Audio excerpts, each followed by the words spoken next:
Hi and a very good day.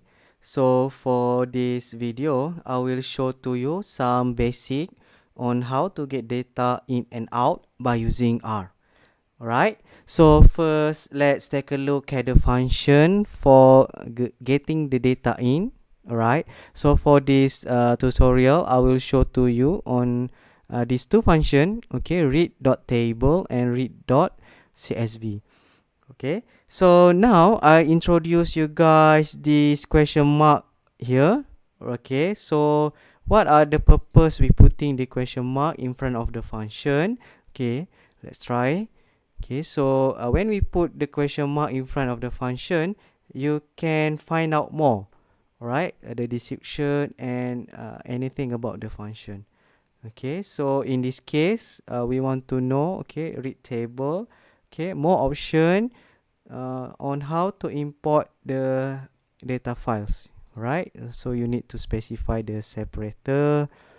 Okay, you can also have your row names and column name and so on, right? And it also okay, covered for any function. Okay, as example here, okay, read.csv. Okay, you will get the same window because of what? Read.csv, the separator is by using comma. Alright, read.csv to the separator is semicolon. Read delim, the separator is /t, it means space and so on. Okay, right. Okay, so this is for getting the data in.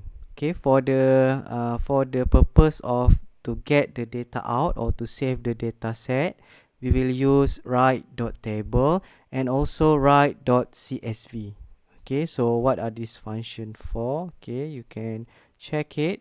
Okay, this is the data set, the object to be returned, okay, and the file's name, right? And also you can specify the separator. Okay, so for your information, okay, they actually data set that came with our packages. So how can we check what are the data set available? Okay, you simply type data, open bracket and close bracket, right? So this is the list of the data sets that available in our packages. Okay, so for this example, okay, suppose that are interested to look at this data set trees.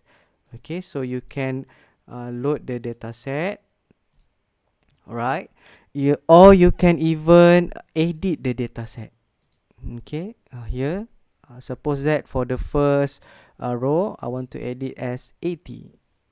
Okay, so now, right, so the first row, the height here as I did before is 80. Okay, so if you want to check the structure or the type of variable, you can use str function here.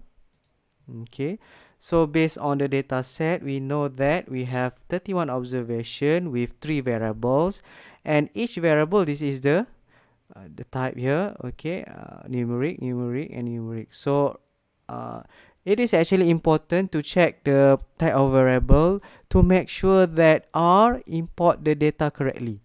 Okay, so if there's something wrong with the importing, so you need to specify the particular variables that wrongly detected by R. Okay, so this is just some basic of statistical summary that we can get. Okay, I want to get mean of each column, so I use col mean here. Okay, so basically this is data frame, right? Because when we use okay, we can see here this is a data frame. Okay, so col mean here. Okay, the variance and also the correlation, right? Okay, so that's some basic on how to read, to write, and also to call the available data in R. Okay, as I mentioned before this, okay, we only cover .csv and .txt. Okay, CSV file and text file here, But if you have some other files such as SPSS, there is a way to read the data set into R. Alright. Okay, so let's take a look. Okay, suppose that this is a data set that I import from from SPSS. I copy it first to Excel. Okay, so it is look like this. Okay, so now what I will do is I copy. Okay, suppose that I copy all here, but for this purpose of example, I just copy 20 row here. Okay, I copy. Okay, suppose that okay, when we copy, it is actually in your clipboard. So now what we do, okay, suppose that I want to name my data set as dt.char. Okay, so I will use read.delim function clipboard. Okay, it means that when we copy Excel here, okay, we save it in clipboard. Right, okay, so let's run. Okay, let's call the dt.char here. Okay, this is actually okay what I copy. Right, this is actually on how okay we can copy. Even if you copy, okay, you also can specify whether you want to read the first row as header or not. Okay, you can try it by yourself. Okay, you also can check the data structure. Okay, as we can see here, all of this variable is recognized as integer. Okay, maybe some of it is not correctly specified by R, so you need to do some adjustment. Okay, you need to change a few variables here. Okay, but I will not cover in this tutorial. Right, so now I will show to you on how to read data files with read.table.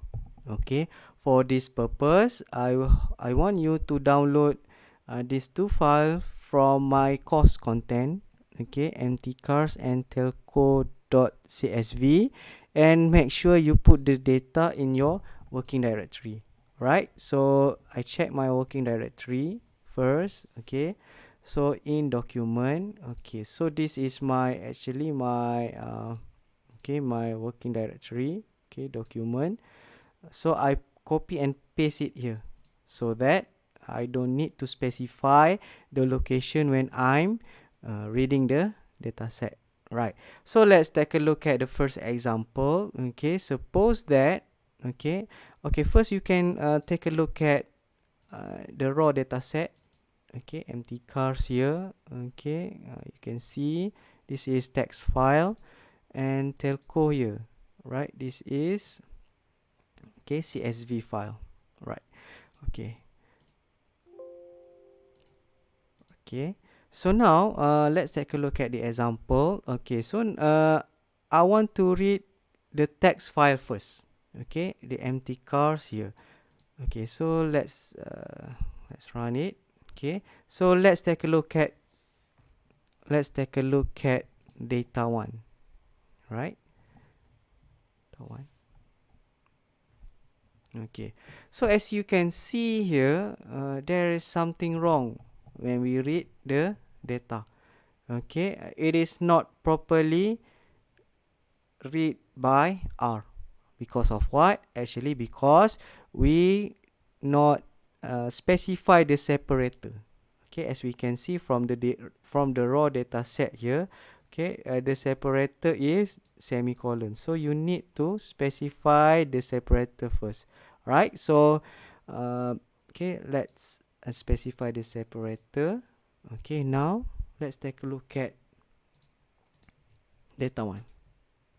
Alright, okay, so now it is properly read by R. Okay, that's why it is very important here to check first your raw data set, your text file, what are the separator, and you have to specify the separator. Okay, so now let's do the next example. Okay, we read the .csv file. Right, so let's take a look. So let's take a look at the data set. Right, again, as we can see here, okay, when you use read.table, okay, read.table, it is actually you need to specify the separator here. Okay, so based on this, the separator is comma, right? So okay, you can use this function by specifying the separator and check again your data. Okay, now it is properly read by R. Okay, so in an easy way to read your .csv is by using read.csv. Okay, before this we use read.table. Okay, now we use read.csv. Okay, because by default read.csv will use we'll use comma as the separator, so you don't need to specify the separator. Again, it will read the correct the way that we want R to read our data sets. Okay, so you can check the structure. Okay, so as we can see here, R read this as factor, and factor, and the rest is numeric. Right, that's the thing that I want you to understand on how to read the data set. Okay, before we proceed on how to write into or to save the data set, okay, I want to introduce you these two things, okay, which is without attach and with attach function. Right, so attach here, okay, will attach function here actually, okay, as you can see here, attach function here will differentiate on what environment your variables are being saved. Okay, the meanings behind it. Okay, suppose that I don't put attach here, right? Okay, now we want to call gender, right? This the variables in data to gender. So okay, as we can see here, object gender is not found. So you need to put $sign here to specify the data set and the variables. Right, so with gender, so here, all right, okay, so data 3. Okay, so now as we can see here, okay, you can we can call the data set gender as by using this $sign here. But if you use attach, right, okay, if you use attach, okay, I adjust my notes a little bit. Right, so if you use attach data 3 here, so what happened when you call gender, okay, you don't need to use $sign, because now all variable is being saved in the global environment. Right, that's the difference between you use attach and without attach. Right, so now suppose that you want to write or you want to save the data set. Okay, so suppose that we want to save here, right, data 3. Okay, so what happened, okay, I run the function here. Okay, suppose that I want to rename my data set as x.csv. Okay, I will show you example on how to save the data set as .csv. Okay, you run, and what happened now in your working directory, okay, you can see here, okay, you already saved the .csv file here as the name is x. Right, okay, so basically I think that's all for my video tutorial. Thank you for listening. Bye.